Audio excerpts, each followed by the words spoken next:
بسم الله الرحمن الرحيم السلام عليكم ورحمة الله وبركاته ومركلة يدقل كينين كل هاي مريكة يوتيوب إسماعيل سيد فلا داد كل عصوب تهي channel هوسو دو سبسكرايب له كمبلل كنو فرو فيديو قنا لايك كره هذا هارون ولو شوك تناد وضم حسن تهي بشوشي براقي بدر دوم ما يدير channel تهديو شوك نو آخرنا channel الفردوس الله هنو عسوم ودمان تيمبا ما توحين كلمة ديار أقوبان كأوران دونا دي لهي إذا كده ليه هاي وحلا هذا قرصيغا ama in dadka la yeeso yeesitaanka inaad qof yeesto ama inaad qof quursato ay maanta kelmadii kooban ka oran doonaa waxay u kalifeen bariyahan dambe waxa moodaa inay kelmadaasi aad u soo caan baxday ama ay aad u muuqato inay dadku dhexdooda isyeestaan ama isquursadaan haday jamaacad fara badan tahay haday laba qof iyo mid iyo saddex yeel qof kaliya ay tahayba kelmadaasi waxa moodaa in aad ugu yara badan tahay bariyahan dambe sida awgeed ayaan baraarujin ahaan u soo qaatay anagoo naftayda ka bilaabaya dhammaan akhyaarta kale ay gaari doonto ku baraarujinaya ugu horreyn baa ilaahay ayaa si adag inooga dardaarmay quraankiisa kariimka inuu yiri dadka ilaahay rumeeyay ee iimaanka dhabta ah laga helayo qowm ama dad kale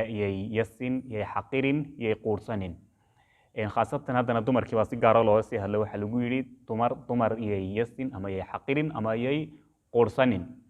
iyadoo si guud markii hore dadka loola wada hadlay oo la yiri dhamaantiin baa isxaqirina haysiyaasina isquursanina laga yaabo qofkan aad quursanayso inuu maxay tahay adiga kaaba khayr iyo wanaag badan yahay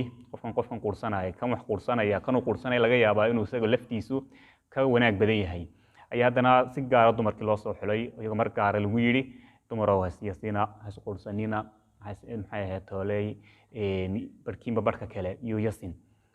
laga yaabaa kuwan aad yeesaysan quursanaysaan inay maxay tahay xaqiraysaan inay ka khayr badan yihiin ko ilaahay saa inoo la hadlay ayda mar laba ilaahay wuxuu nagu yiri in waylu likulli humazatin lumazah wuxuu hoog iyo halaag u sugnaaday oo iska leh maxay tahay halaag qofka dadka xaqira ama carabkiisa ku xaqira ama qowlkiisa qowl iyo ficil labadaba inaad qowl qofkii hadal wax ku tiraahdo oo waxaad ku yeesaysaa ku xaqirayso ku quursanayso inaad tiraahdo inaad ficil ahaan ku samayso wax aad qofkii ku yeesayso ama aad ku xaqirayso ama aad ku quursanayso ama il ka sameeyo il jabi ama afka meermeeri ama carabka si kala dheh maxay ahayd tolay waa qofkii oo aad quursatay may ka dhigan tahay weyl halaag cadaab weylkuna waxa weeye cadaabka ugu daran janna maxay ahayd tolay naaraha oo ay naqaanay kuleelkooda intay leeyihiin inay helayeen uga sheekeeyay sunnada nabigana ku hayno aan ka wada dhirgsanahay ayay ka sii wada kulusha iyaga laftooda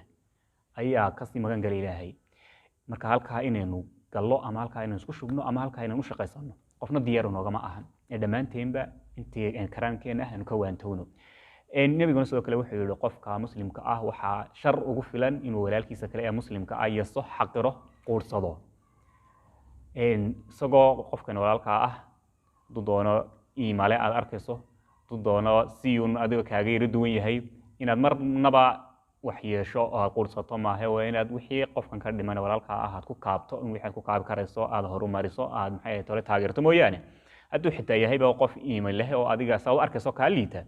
inaad yeesto ama aad xaqirto ama aad quursato maahe waa inaad qofka maxay tahay wixii aad u qaban karto inuu qabato haddii wax uu qaban karaynin sharkaaga iyo xumaanahaaga aanad u muujinin aad ka haysato kelmadeena maanta kooban nafteedana ka bilaabaya dhammaan intii kala gaari doonto ku baraarujinaya انت سنكسو كوبيا والسلام عليكم ورحمة الله وبركاته.